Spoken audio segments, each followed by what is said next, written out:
A partir del siglo IV, el cristianismo comenzó a fortalecerse en gran manera, transformando al Papa en un líder religioso y político.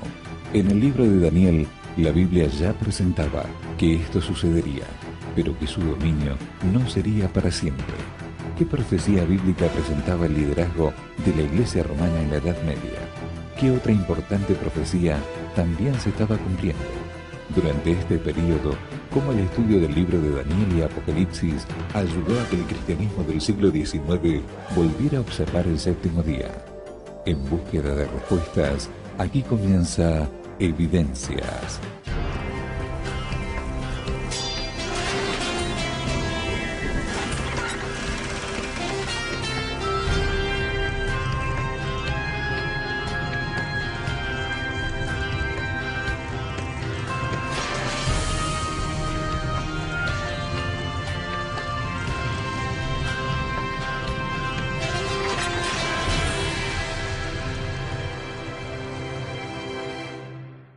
El libro de Daniel presenta una serie de profecías sobre el futuro político y religioso de la humanidad. Cómo estas profecías precedían al dominio de la Iglesia romana durante la Edad Media. Ya Jesucristo anunció que vendrían persecuciones a sus fieles, a sus hijos, a los creyentes. Pero Pablo, el apóstol Pablo, en la segunda carta a los tesalonicenses, en el capítulo 2, y versículo 3, dice que nadie os engañe de ninguna manera, porque el Señor Jesús no vendrá antes que venga la apostasía y se manifieste el hombre de pecado, el hijo de perdición, el cual se opone y se levanta contra todo lo que se llama Dios o es objeto de culto, tanto que se sienta en el templo de Dios como Dios, haciéndose pasar por Dios. El apóstol Pablo está hablando aquí de un tiempo en que vendría la apostasía dentro de la iglesia cristiana, en que habría lo que se llama aquí el hombre de pecado, que suplantaría de alguna manera el verdadero culto por un culto falso, un culto no bíblico. En el libro de Daniel, en el capítulo 2, aparece una profecía que se va ampliando y detallando en Daniel capítulo 7, en Daniel capítulo 8, en Daniel capítulo 9 y así sucesivamente. En el capítulo 7, versículo 20 del libro de Daniel se habla de 10 cuernos o 10 poderes que se levantarían del imperio romano, y se habla de un cuerno que se lo llama pequeño, que luego creció, que perseguiría al verdadero pueblo de Dios. Nosotros sabemos que la profecía menciona los 1260 días como un periodo donde se levantaría un poder religioso combinado con un poder político. Así que es un poder religioso político. El cambio de la Roma pagana a la Roma papal ya había sido advertido en Daniel 7:25, donde se presenta que se tratarían de cambiar los tiempos y la ley. Una referencia exacta a los cambios en cuanto al decálogo, específicamente el sábado bíblico. Durante la Edad Media, grupos cristianos se levantaron en oposición a la Iglesia romana. Muchos fueron perseguidos y muertos por la Inquisición. Aún así, al aproximarse el cumplimiento de la profecía, los llamados cristianos herejes parecían estar cada vez más listos para separarse oficialmente de la Iglesia romana y practicar las doctrinas que preservaban. La observancia del séptimo día, sábado, permaneció como una flama, en algunas ocasiones un pábilo casi apagándose, pero continuó brillando aún en Europa. En el caso de los valdenses, ellos tuvieron la oportunidad de diseminar la observancia del sábado. Estos insabati fueron condenados en Italia, en Francia y hasta en España porque la influencia de ellos corrió toda Europa. Por esa razón tenemos evidencia de que estos cristianos mantuvieron la llama de la verdad. Es durante la Reforma donde hay una reacción en contra de lo que es católico, en contra de las tradiciones, incluyendo todas las festividades que había de santos y festividades que tienen que ver con costumbres paganas.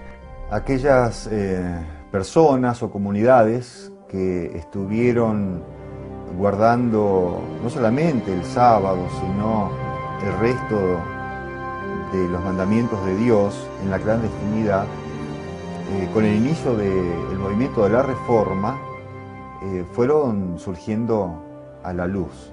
De ahí empiezan a surgir individuos, después grupos, dentro de diferentes países europeos, que comienzan a darse cuenta que el sábado realmente es el día del Señor. El mismo Lutero tuvo que reconocer que bíblicamente es irrefutable la verdad del sábado.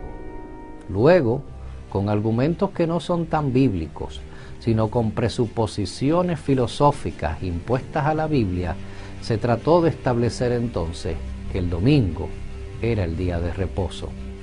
También podemos ver trazos de esta reforma, tomando nuevamente la verdad del sábado y poco a poco como una flama, no apareciendo de nuevo o ex nihilo, sino como a poco va acrecentándose la luz en la Reforma en los países del este de Europa.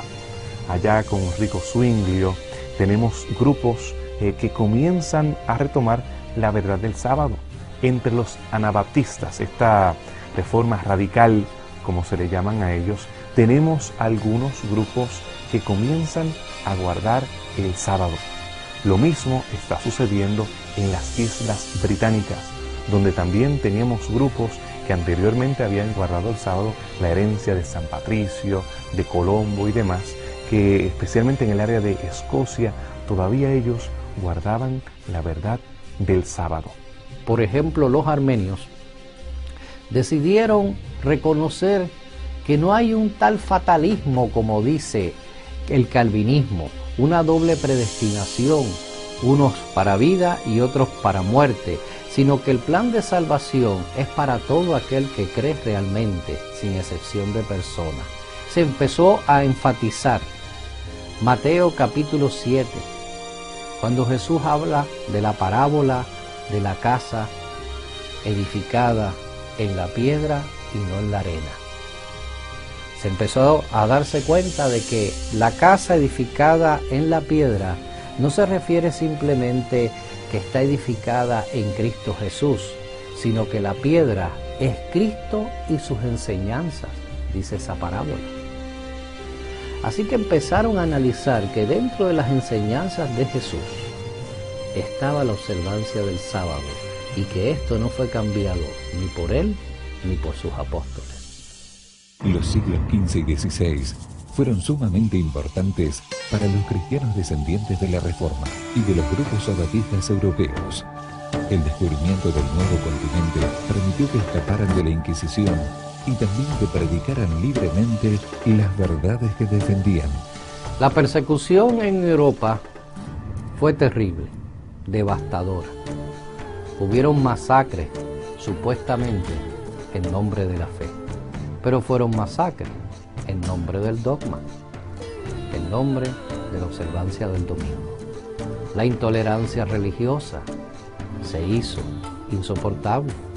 Así que empezaron las personas a considerar, tanto los holandeses como los italianos y de otras partes de Europa, el salir de Europa a buscar una nueva oportunidad, un nuevo comienzo.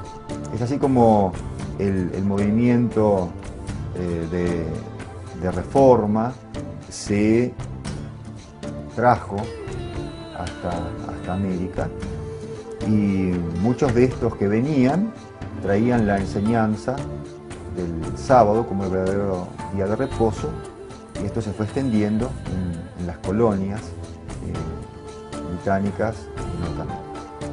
La iglesia de Inglaterra se había separado de la iglesia papal o Enrique VIII.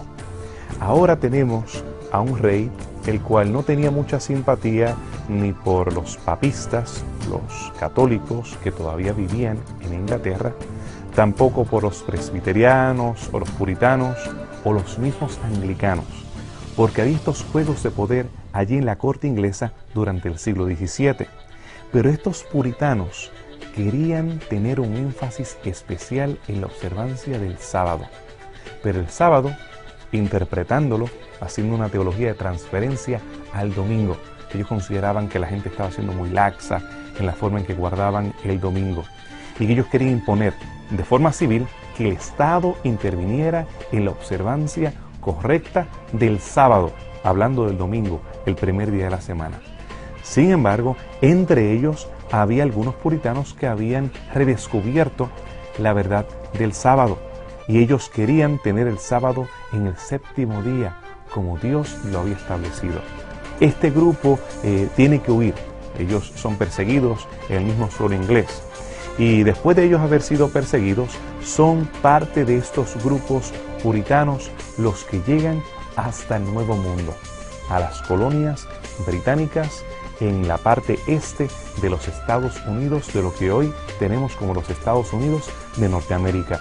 Y allí, en las colonias, ellos quieren impulsar y proponer de que se observe el sábado de una forma absoluta, civilmente, con castigos como los que ellos habían estado sufriendo mientras habían sido perseguidos, mientras habían tenido que huir a Holanda, a los Países Bajos y después regresar. Pero ahora querían imponérselos a aquellos que no estaban guardando el sábado. Pero afortunadamente, entre ellos también teníamos personas que conocían del sábado bíblico. Es en el 1664 que Stephen Mumford llega a Rhode Island juntamente con los bautistas del séptimo día.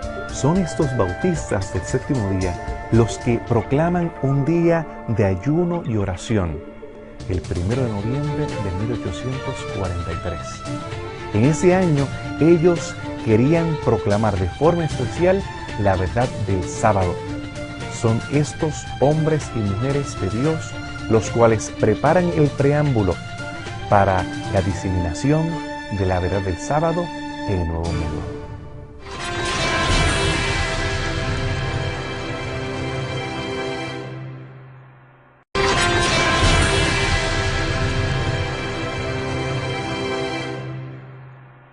Con la interrupción del dominio papal, en el siglo XVIII, como fue profetizado por el libro de Daniel, los cristianos comenzaron a profundizar su estudio de las Escrituras. Un siglo más tarde, una de las profecías que comienza a ganar importancia fue la de los 2300 días. Otra profecía que está íntimamente relacionada a la anterior de los 1260 días o años es la profecía de Daniel 8, que nos habla acerca de los 2300 días o años. En Daniel 8:14 se hace la pregunta, un santo le pregunta a otro santo, ¿hasta cuándo? ¿Hasta cuánto tiempo? Y entonces responde, ¿hasta cuánto durará la visión del continuo, de la transgresión que espanta y de que el lugar santo y el ejército sean pisoteados? Y respondió, por 2300 tardes y mañanas, entonces el lugar santo será restaurado. Daniel 9 nos habla de que de ese periodo de 2300 tardes y mañanas, que en el libro de Daniel los identifica con años, serían cortados cierta cantidad de años. Daniel 9 nos dice así, 70 semanas han sido decretadas sobre tu pueblo y sobre tu santa ciudad, para poner fin a la transgresión, para terminar con el pecado, para expiar la iniquidad, para traer justicia eterna, para sellar la visión y la profecía, y para ungir el lugar santísimo. El 25 añade, has de saber y entender que desde la salida de la orden para restaurar y reconstruir a Jerusalén hasta el Mesías príncipe habrá 7 semanas y 72 semanas. Volverá a ser edificada con plaza y foso, pero en tiempos de angustia. Las primeras 7 semanas comienzan en el año 457, cuando se dio el decreto para la restauración de Jerusalén. Esto dura las primeras 7 semanas hasta el 408, cuando fue restaurada Jerusalén. Después le sigue las 62 semanas que comienzan en el 408, cuando fue restaurada Jerusalén, hasta el año 27, cuando Cristo es bautizado. En esta última semana, que comienza en el día del bautismo de Jesús, aproximadamente en el año 27, termina en el año 34, y es la semana mesiánica, la más importante. Termina en el año 34 con el apedreamiento de Esteban. De ahí el Evangelio es llevado a los gentiles utilizando primordialmente la conversión de Pablo. Es entonces que los judíos como pueblo, como nación como tal, entonces ya no entran como un personaje principal en la profecía. Y entonces el pueblo gentil, a través de la iglesia, que ahora es unida al resto de los judíos que habían aceptado el cristianismo, continúan con el cumplimiento de ese Israel espiritual, que se cumple en Jesús. Jesús es Israel juntamente con los judíos y los gentiles que ahora forman la iglesia cristiana. Luego sigue un periodo de 1810 años que comienza en el año 34 y termina en 1844. Es un periodo extenso, pero dice que al final de ese periodo, en 1844, será, dicen algunas versiones, purificado el santuario. Otras dicen será establecido el santuario. En realidad, los términos en hebreo nos enseñan que el santuario es justamente establecido en ese periodo. La palabra justicia, hacer justicia al santuario establecido en ese periodo, ese verbo nos enseña que es el inicio de un juicio investigador que Cristo comienza a realizar en los cielos. Con esta profecía se terminan las profecías de tiempo, donde se marca fechas, para dar lugar al cumplimiento de profecías sin una fecha específica, básicamente registrada en el libro del Apocalipsis. Cristianos del siglo XIX se dedicaron al estudio de esta profecía y, como conclusión, empezaron a predicar que Cristo regresaría en el año 1844. Un hombre llamado en América, Guillermo Miller, después de estudiar 2 años las profecías y los principios hermenéuticos que éstas contienen, se da cuenta que esa segunda venida debe ser algo inminente e importante de anunciar. Guillermo Miller entonces, en su estudio profético, empieza a anunciar que la segunda venida es antes del milenio, que no es como pensaban los demás, que va a haber un milenio de paz y después es que Cristo viene, o que ese milenio de paz es la venida del Señor. No. Miller empieza a darse cuenta que es necesario preparar a la gente para la segunda venida y empieza a anunciar que la segunda venida viene primero, antes que el milenio. Él toma una concordancia, en su época la que había se llama Grudens, y con esa concordancia empieza a buscar la palabra santuario, empieza a buscar la palabra purificación del santuario, para entender poco a poco a qué se refiere Dios cuando va a purificar el santuario. Claro, bajo esa terminología jamás iba a aparecer Daniel 9, versículo 23 al 27, porque Daniel 9 no habla de la purificación del santuario, sino que habla de las cosas celestiales, refiriéndose al santuario. Tenemos que había movimiento en la parte este de los Estados Unidos, proclamando la segunda venida de Cristo. Entre ellos, bautistas, entre metodistas, entre los de la Conexión Cristiana, diferentes grupos, había personas que estaban predicando la verdad de la segunda venida de Cristo. Ellos eran conocidos como los adventistas. Guillermo Miller inició o retomó, profundizó el movimiento adventista. Se esperaba que Jesucristo apareciera, llegara. La fecha definitiva que se encontró fue el 22 de octubre de 1844. 1844 porque allí termina la profecía que mencionamos de los 2300 días, y el 22 de octubre porque en ese mes el pueblo judío festejaba el día de la expiación, justamente, donde el santuario terrenal era purificado. Esto dio o marcó en la mente de los primeros adventistas el inicio del día de la expiación, de la purificación del santuario y de un periodo de tiempo que denominamos el tiempo del fin. Así que era parte del plan de Dios que Miller llamara la atención sobre la segunda venida, pero se enfatizara la purificación del santuario. Era parte de Dios que Miller se equivocara al decir que la purificación del santuario o la justificación del santuario, del servicio del santuario celestial, es la segunda venida en 1844. Lo que sí se consiguió con esto, o por lo menos el plan de Dios, era que la gente descubriera que en 1844 Cristo comienza el juicio investigador como sumo sacerdote e intercesor de entre los hombres. La decepción porque Cristo no vino en 1844 fue grande y por eso muchos abandonaron la fe.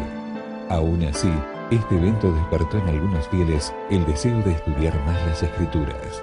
Esto permitió que ellos comprendieran correctamente el evento de 1844 y que también descubrieran las verdades bíblicas que fueron perdiendo a lo largo de la historia. Nosotros podemos reconocer, después de este periodo de 1260 años, y mientras entramos a la conclusión del periodo de los 2300 días o años, o las tardes y mañanas, vemos varias profecías que se van cumpliendo: el día oscuro, la caída de estrellas, lo que tenía que ver con la luna poniéndose roja, y vemos un resurgimiento, un reavivamiento espiritual entre personas que reconocen que la venida está próxima. Daniel 12:4 nos asegura que esta profecía había de ser sellada, pero una vez esta profecía, sus sellos son liberados, la ciencia aumentaría. Está hablando acerca de conocimiento, y en este contexto, el conocimiento de la profecía. Eso lo vemos cumpliéndose durante el siglo XIX y entrando al siglo XX, el aumento del conocimiento de la palabra de Dios. A partir de ese momento se empieza a descubrir otras verdades. ¿Cuándo es realmente la segunda venida?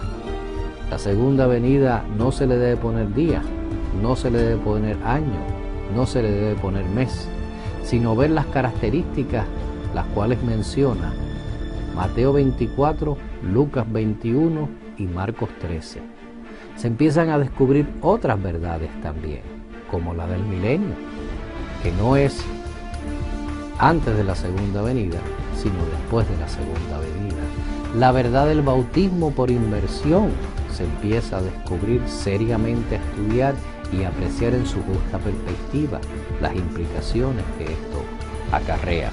Y también se empieza a estudiar dentro del movimiento millerita la verdad del sábado.